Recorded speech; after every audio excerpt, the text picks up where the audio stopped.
E nessa entrevista exclusiva à jornalista Cristiane Amanpour, da CNN, o presidente Lula afirmou que tem a impressão de que as forças de segurança que atuavam em 8 de janeiro estavam comprometidas com o ataque às sedes dos três poderes em Brasília. Lula também disse que as Forças Armadas não devem se envolver em política. Vamos falar sobre essas declarações agora? Para isso, convidamos a deputada federal Fernanda Melchiona, do PSOL do Rio Grande do Sul. Deputada, seja muito bem-vinda. Uma boa tarde. Boa tarde, Carol. Boa tarde. Um prazer estar com vocês. E o deputado federal, capitão Alberto Neto, do PL do Amazonas. Deputado, seja muito bem-vindo também. Uma boa tarde. Boa tarde, Carol. Boa tarde a todo o público da CNN. Boa tarde, Fernanda Melchiona. Prazer estar aqui conversando com a nossa colega e com a CNN. Bem, então eu trago aqui aspas do presidente Lula para a gente iniciar essa nossa conversa. Ele coloca nessa entrevista à jornalista Cristiane Amanpour que as Forças Armadas não participarão do processo político. Pego primeiro, então, essa declaração de Lula e passo a palavra aos senhores. Forças Armadas não devem participar do processo político? Começo com o senhor, deputado, por favor. As Forças Armadas sempre participaram do processo político, fazendo a segurança das urnas. Em vários rincões do nosso país, lugares de difícil acesso, lugares indígenas, são as Forças Armadas que levam as nossas urnas com segurança. A gente não pode confundir militares das Forças Armadas que querem ter um posicionamento político e aí são livres para concorrer, a própria Constituição tem um regramento para que ele faça isso, e a instituição Forças Armadas fazendo parte do processo eleitoral. Ela sempre fez, fazendo a segurança das urnas e distribuindo em todo o país, participando do processo democrático, levando segurança para o processo democrático, como sempre foi, né? E não pode ser diferente. Deputada, Forças Armadas devem participar do processo político? Eu acho, Carol, primeiro, boa tarde também ao capitão Alberto, que está aqui conosco. Eu acho assim, uma coisa é a Constituição e a responsabilidade dos militares, que, pela nossa norma jurídica, é justamente a segurança do país frente às outras potências, a defesa da soberania nacional e, claro, a segurança e transporte de urnas, como falava o capitão Alberto, enfim. Mas o que o presidente está falando se refere, obviamente, à escalada de processos de participação política ativa. Nós tivemos a participação no governo Bolsonaro de 8 mil militares, de militares que não foram para a reserva para assumir uma função pública. Nós tivemos no processo golpista do 8 de janeiro, e essa era a fala do presidente Lula, uma lógica de proteger o QG golpista que se colocou na frente do Exército. Eu não tenho dúvida, não é de todos, mas o comandante, à época, que depois foi retirado da função, proibiu. Imagine o comandante do Exército dizer que não pode prender golpista na frente de um QG para o ministro da Justiça. Isso é um absurdo, é inaceitável, porque existia um processo de bolsonarização das instituições brasileiras, né? Isso aconteceu na Polícia Rodoviária Federal com Silvanei, isso aconteceu no Ministério da Justiça com Anderson Torres, que no dia 8 de janeiro já era secretário do Distrito Federal de Segurança e estava viajando nos Estados Unidos, deixou meia dúzia de translocados golpistas fazer uma barbárie em Brasília, quando, na verdade, nós sabemos que se tivesse qualquer programação que não fosse ajudar os golpistas, isso não teria acontecido. E depois se encontrou, agora que ele está preso, uma minuta golpista na casa do Anderson Torres, né? Agora ele está preso, respondendo pelo crime ou a omissão, ou no mínimo a prevaricação. Eu não sou tão otimista, acho que ele foi parte de um conluio golpista que envolveu o Anderson Torres e vários agentes, né, naquele momento, mas a justiça o dirá, está preso para responder. Mas o que se encontrou foi justamente uma minuta golpista. Então, eu imagino que o debate central é o debate da necessidade de desbolsonarizar o Brasil, por um lado, e segundo, né, de que as Forças Armadas se responsabilizem por aquilo que é a sua função, que é a proteção do Brasil frente a qualquer inimigo externo, né, e obviamente precisa de toda a infraestrutura, materiais mais modernos, investimento para que assim o faça, mas que não esteja envolvido na política eleitoral, política nacional. Se quiser, como qualquer cidadão, pode ir para a reserva, concorrer às eleições, etc., como qualquer cidadão brasileiro. Agora, essa separação é importante. O que nós vimos na época do Bolsonaro foi o contrário. Foi comandante do Exército mandando recado por nota pública e ameaçando golpe. Isso é inaceitável. Isso é herança de uma justiça de transição que não se fez do regime da ditadura civil-militar que perdurou 21 anos no Brasil. Deputado, a deputada Melchiona, ela cita o número de militares no governo Bolsonaro. Foi um erro, deputado? Foi uma decisão do presidente, né? O presidente foi eleito pela maioria da população e ele faz a gestão da melhor maneira possível. Nós tivemos vários militares que desempenharam um bom trabalho, teve outros que nem tanto, e você tem que medir a pessoa não só por ser militar ou não ser militar, a gente tem que medir pela competência em si. As Forças Armadas é uma instituição de Estado, e em nenhum momento as Forças Armadas acusou ou flerteou com qualquer tipo de golpe à nossa democracia. Muito pelo contrário, as nossas Forças Armadas sempre fez um papel de defender a democracia. Até quando, se a gente recordar, em 64, quando muitos dizem que houve um golpe, quem fez, se estiver um golpe, quem fez o golpe foi o próprio Congresso. As Forças Armadas só assumiu o país depois que o Congresso elegeu Castelo Branco naquele momento. Então, as Forças Armadas têm essa política já positivista de fazer o que está previsto na sua legislação, na Constituição. Eu sou oriundo das Forças Armadas, fui da Força Aérea, depois passei para a Polícia Militar, então conheço muito bem a instituição. É uma instituição de Estado muito séria, e colocar militares em pontos estratégicos do poder, como assim o Bolsonaro fez, porque ele conhecia muitos militares que têm um currículo brilhante, uns desempenharam um bom papel, outros nem tanto, e assim o gestor faz como lhe convier, para o melhor para o país. Mas com certeza, se a gente for medir o governo anterior, o governo do PT, o governo da Dilma, com o governo Bolsonaro, então a gente viu que deu muito certo. Nós entregamos o país agora com inflação menor do que a americana, um crescimento maior do que a China, o mundo todo em crise e o Brasil com capacidade de crescimento. Levamos água ao Nordeste, foi criado o PIX, a gente conseguiu reduzir um desemprego que saiu de 14%, entregamos agora na casa dos 8%. Isso tudo melhorando o ambiente de negócio, aprovando leis importantes junto com o Congresso Nacional, o Marco de Saneamento Básico, agora que o PT quer quebrar novamente, quer perder o investimento privado que tem chegado no nosso país. Então, quando a gente faz a balança do último governo do PT e com o governo Bolsonaro, é incomparável, né? Eu acho que, então, se a gente olhar os números em si, então deu muito certo. Bem, deputada, volto aqui às declarações de Lula para essa nossa conversa. E quando ele cita que todas as forças que tinham que cuidar da segurança em Brasília estavam comprometidas com o golpe. A senhora compartilha dessa visão? Olha, Carol, não seria possível aquela meia dúzia de translocados, golpistas, vândalos, fazer aquela barbárie que nós vimos em Brasília, se isso não fosse verdade.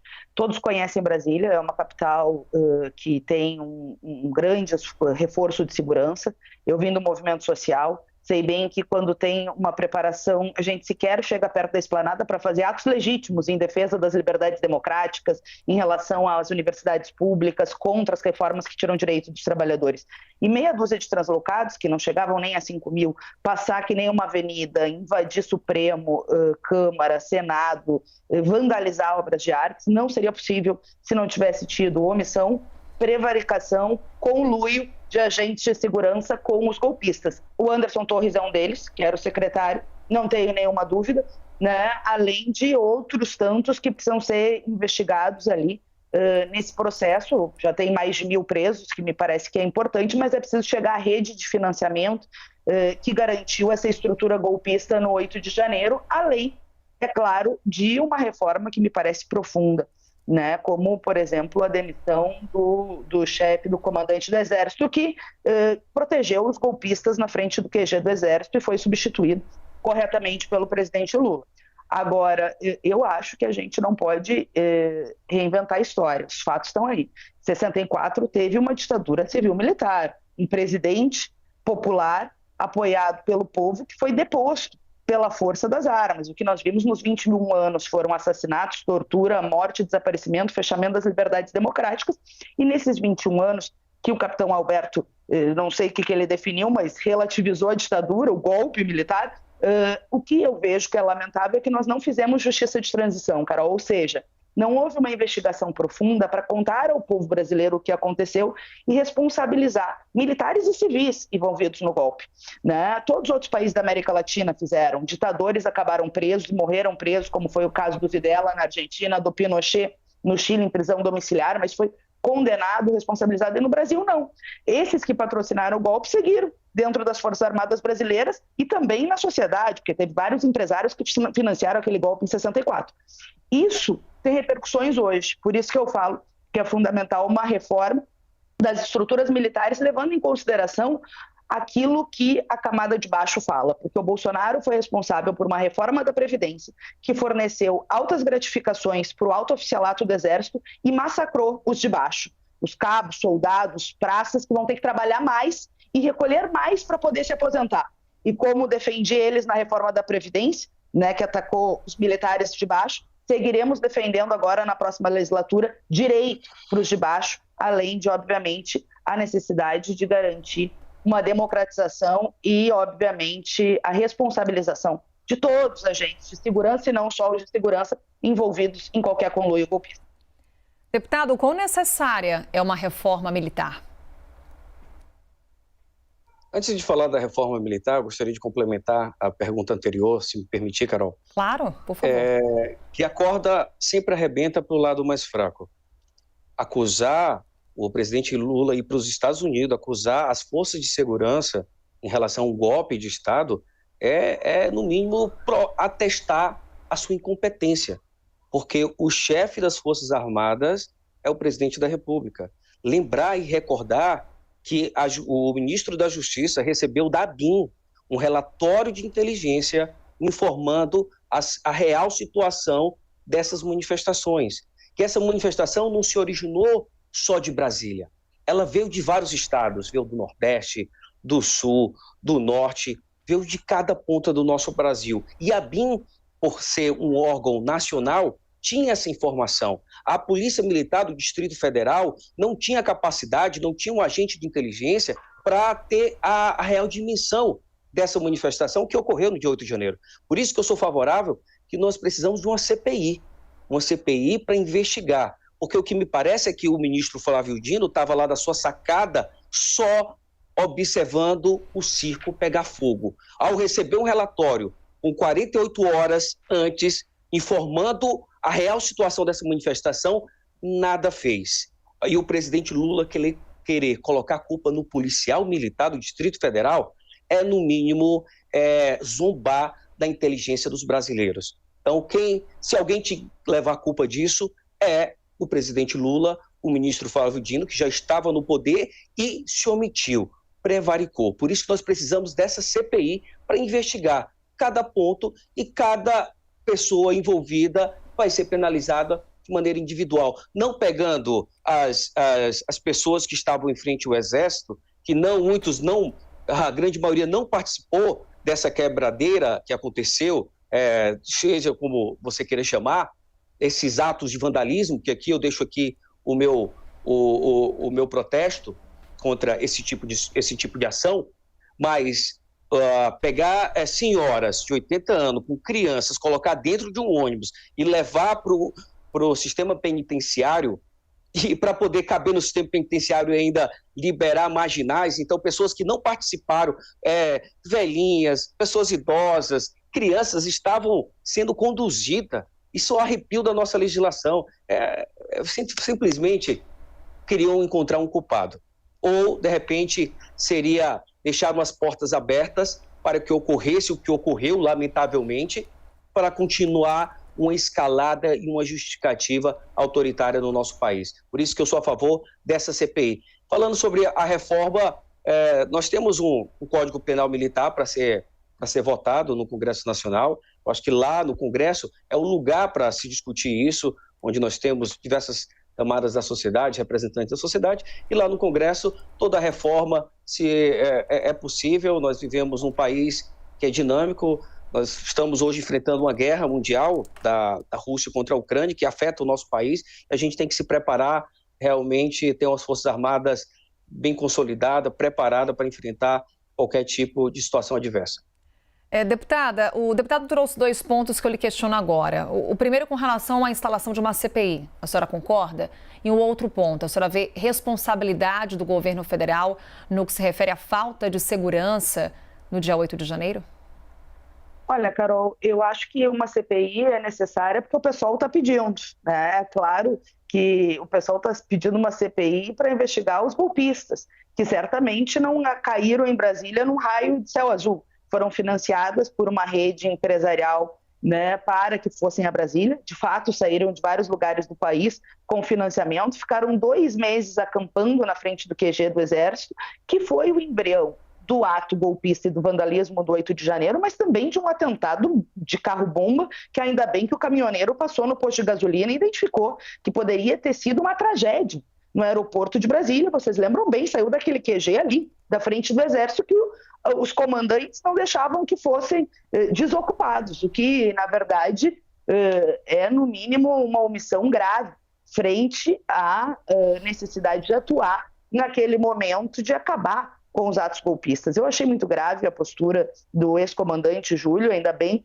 que foi substituído, porque era o mínimo a ser feito, de não permitir a prisão e acabar com o acampamento golpista logo depois do 8 de janeiro. E, para mim, todos que participaram de atos golpistas e promoveram essa barbárie em Brasília são marginais, precisam ser identificados, responsabilizados, claro, cada um no seu grau. Acho que quem financiou é muito mais grave, não tenho dúvida. Quem construiu uma rede de omissão e prevaricação, não tenho dúvida alguma, porque, na verdade, o responsável pela segurança no Distrito Federal é o GDF.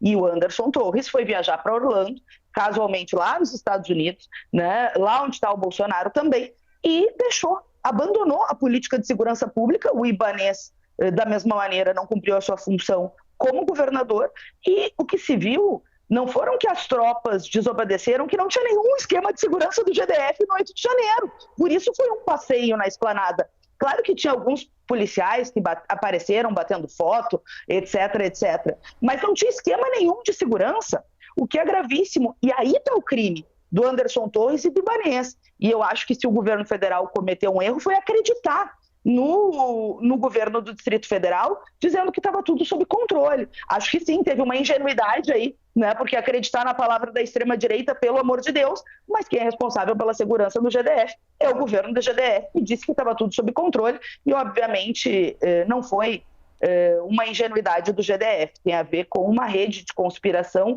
e de extremistas bolsonaristas. Não é à toa, Carol, que se achou uma minuta golpista na casa do Anderson Torres. O mesmo que foi ministro da Justiça do governo Bolsonaro e que fez uma operação ilegal no dia da eleição para inviabilizar o povo nordestino de votar via PRF. O mesmo que depois foi indicado para a segurança do GDF no governo Ibanez, que também apoiou o Bolsonaro, e que um dia antes do 8, quando era fato notório que haveria o ato, que tinha caravana saindo do Brasil afora, simplesmente abandonou o país. É óbvio que tem um conluio que aí precisa ser debelado, porque o Bolsonaro, além de ter feito muito mal ao povo brasileiro, rebaixado globalmente salários, congelado em mais 7 anos, na prática, o salário dos servidores, privatizado estatais rentáveis, como a Eletrobras, ter feito o marco do saneamento, rebatendo a primeira fala do capitão Alberto Neto, que significou a privatização do sistema de água em vários estados, piorando a qualidade do serviço e, ao mesmo tempo, encarecendo a tarifa para a população, onde se privatizou a água. Se viu isso acontecer, esse governo que foi rechaçado pelas urnas não aceitou o resultado eleitoral e tenta criar uma narrativa golpista recheada de fake news para tentar justificar uma tentativa de golpe de Estado. Perderam de novo, perderam no primeiro turno, perderam no segundo turno e perderam na tentativa golpista, mas não se pode ser leniente com crime, cada um precisa ser responsabilizado pelos crimes que cometeu. Deputada Fernanda Melchiona, mais uma vez obrigada por estar conosco aqui na nossa programação, infelizmente nosso tempo acabou. E deputado capitão Alberto Neto, também nosso agradecimento. Uma boa tarde, deputado. Boa tarde, Carol. Sempre um prazer estar falando com a CNN. Boa tarde, deputada.